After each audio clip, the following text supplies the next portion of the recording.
নমস্কার বন্ধুরা, ঘরগিন্নি অলরাউন্ডার চ্যানেলে সকলকেই স্বাগত। প্রতিদিনের মতো আবার আমি চলে এসেছি দারুণ একটা রেসিপি নিয়ে। আজ আমি কিনোয়ার একটা রেসিপি বানিয়ে দেখাবো। দ্রুত ওয়েট লস করতে চাও এবং ব্লাড সুগার কমাতে চাও তাহলে কিনোয়ার এই রেসিপিটা বানিয়ে খেতে পারো। এছাড়াও এই কিনোয়ার মধ্যে আছে হাই প্রোটিন, ভিটামিন, মিনারেলস এবং গ্লুটেন ফ্রি। তাই এই কিনোয়ার রেসিপি যদি আমরা বানিয়ে খাই তাহলে আমাদের শরীরের জন্য খুবই উপকারী। কিনোয়ার রেসিপিটা বানানোর জন্য আমি এখানে দেখো কিনোয়া নিয়েছি একটু কম, 1 বাটি মতো কিনোয়া আমি জলে ধুয়ে একটু জল দিয়ে রেখে দিয়েছি। আর নিয়েছি দুটো ছোট সাইজের টমেটো, ছোট ছোট করে টুকরো করে নিয়েছি। আর নিয়েছি 2 চামচ মতো মুগ ডাল।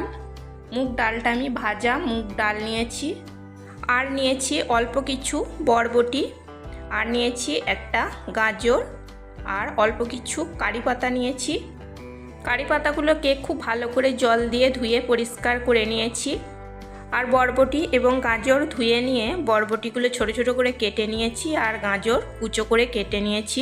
আমি আমার প্রয়োজন মতো কিনোয়া নিয়েছি। এই কিনোয়াটা অনেকটা পরিমাণ বেড়ে যাবে রান্না করার পর।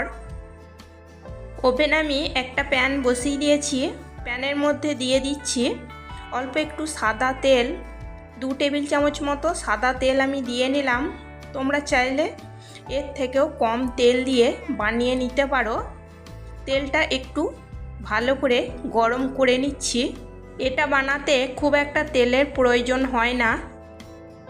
তেল গরম হয়ে যাওয়ার পর এখন আমি দিয়ে দিচ্ছি অল্প একটু কালো সর্ষে আর একটু সাদা জিরে ফোড়নের জন্য আমি দিয়ে দিলাম।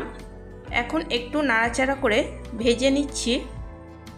কালো সর্ষে এবং সাদা জিরে একটু ভেজে নেওয়ার পর এখন আমি দিয়ে দিচ্ছি কারি পাতা। কারি পাতা দেওয়ার পর আমি দিয়ে দিচ্ছি অল্প একটু গ্রেট করা আদা। এখানে আদাটা আমি 1/2 চামচের থেকেও কম দিয়েছি। এবার আদা একটু নাড়াচাড়া করে ভেজে নেব। এখন আমি গ্যাসের ফ্লেমটা লোতে রেখেছি। গ্রেট করা আদা একটু নাড়াচাড়া করে ভেজে নেওয়ার পর এখন আমি যে বরবটি আর গাজর কুচো করে রেখেছিলাম সেটা দিয়ে দিচ্ছি।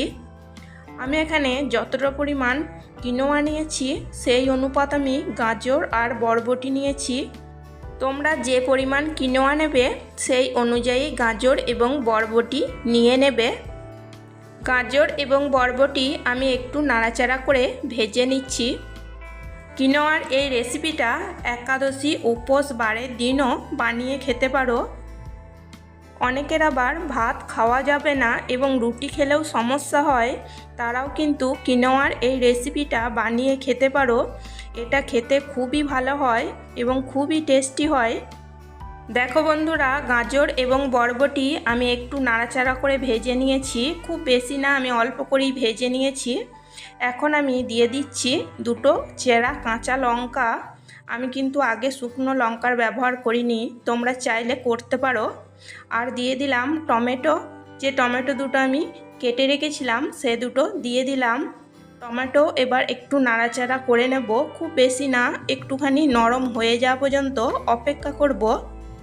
আমার রেসিপি যদি তোমাদের ভালো লেগে থাকে তাহলে একটা লাইক করে দিও, সাবস্ক্রাইব করো, কমেন্ট করো এবং প্রচুর প্রচুর শেয়ার করে আমার পাশে থেকো। দেখো টমেটো অনেকটা নরম হয়ে গেছে, একদম গলে যাওয়ার দরকার নেই, একটু গোটা গোটা থাকলে খুবই ভালো হয়, অসুবিধা কিছু হবে না। এখন আমি দিয়ে দিচ্ছি 1/2 চামচের থেকেও কম ধনে গুঁড়ো। আর এখানে দিয়ে দেব 1/2 চামচ মতো হলুদের গুঁড়ো। ধনে গুঁড়ো এবং হলুদের গুঁড়ো দিয়ে একটু নাড়াচাড়া করে কষিয়ে নেব।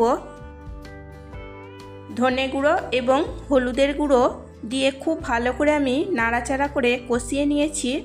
এখন আমি যে কিনোয়াটা ধুয়ে রেখেছিলাম সেটা দিয়ে দিলাম।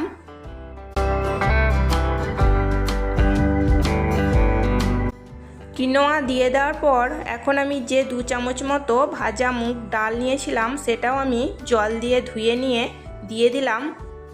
মুগ ডাল কিভাবে ভাজতে হয় তোমরা সকলেই জানো, সেই জন্য মুগ ডাল ভেজে নেওয়াটা তোমাদের সাথে আর শেয়ার করিনি। তোমরা এখানে মুগ ডালের পরিমাণটা আরেকটু বেশি দিতে পারো। আর যাদের মুগ ডালে অ্যালার্জি আছে তারা মুগ ডাল না দিয়েও এটা বানিয়ে নিতে পারো। কিনোয়া এবং মুগ ডাল আমি খুব ভালো করে নাড়াচাড়া করে মিশিয়ে নিচ্ছি। কিনোয়া এবং মুগ ডাল 2-3 মিনিট মতো একটু নাড়াচাড়া করে নিয়ে এখন আমি এটাকে প্রেসার কুকারে দিয়ে দেব। প্রেসার কুকারে দিয়ে রান্নাটা করে নেব, তাহলে খুব ভালো মতো সেদ্ধও হয়ে যাবে আর সময়ও কম লাগবে। প্রেসার কুকারে দিয়ে দেওয়ার পর এখন আমি দিয়ে দেব জল। আমি এই বাটিটার মাপ করে কিনোয়া নিয়েছি, তাই এই বাটিটার মাপ করে আমি 3 বাটি জল দিয়ে দেব। এখানে 1 কাপ যদি কিনোয়া না হয় তাহলে 3 কাপ মতো জল দিয়ে নিতে হবে। আমি এখানে 1 বাটি কিনোয়া নিয়েছি, একটু কম, সেই জন্য আমি 3 বাটি মতো জল দিয়ে নিচ্ছি। দেখো এখানে আমি এই প্যানটার মধ্যে আমি 1 বাটি জল দিয়ে নিয়েছিলাম, সেটা দিয়ে দিলাম, আর 2 বাটি জল আমি দিয়ে নিয়েছি। খুন্তি দিয়ে একটু নাড়াচাড়া করে নিলাম বা একটু নাড়াচাড়া করে মিশিয়ে নিলাম। এখন আমি দিয়ে দেব টেস্ট অনুযায়ী নুন, আর এখানে দিয়ে দেব 1/2 চামচের থেকেও কম জিরে গুঁড়ো। জিরে গুঁড়োটা সবার লাস্টেই দেবে, তাহলে খুব সুন্দর একটা স্মেল বেরোবে। এমনিতেই আমি কারি পাতা দিয়েছি, কারি পাতার একটা সুন্দর গন্ধ বের হচ্ছে। এখন দিয়ে দিলাম সব শেষে জিরে গুঁড়ো। জিরে গুঁড়োটা মশলার সাথে না কষিয়ে এরকমভাবে সব শেষে দিয়ে নিলে কিন্তু এটা খেতে খুবই ভালো লাগবে। এখন আমি প্রেসার কুকারে ঢাকনাটা দিয়ে নিয়েছি। হাই ফ্লেমে আমি 4টে সিটি দিয়ে নেব। হাই ফ্লেমে আমি 4টে সিটি দিয়ে নিয়েছি এবং সিটি ছাড়া অবধি আমি অপেক্ষা করে তারপর আমি ঢাকনা খুলে তোমাদের দেখিয়ে দিচ্ছি। দেখো তৈরি হয়ে গেছে কিনোয়ার খিচুড়ি। তোমরা যদি কিনোয়ার খিচুড়ি বানিয়ে না থাকো তাহলে অবশ্যই একবার বানিয়ে নেবে, দেখবে খেতে খুবই ভালো লাগবে। আজকের মতো এই পর্যন্তই, আবার আসবো অন্য কোনো নতুন রেসিপি নিয়ে। সবাই সুস্থ থাকবে, ভালো থাকবে। চলো টাটা, বাই।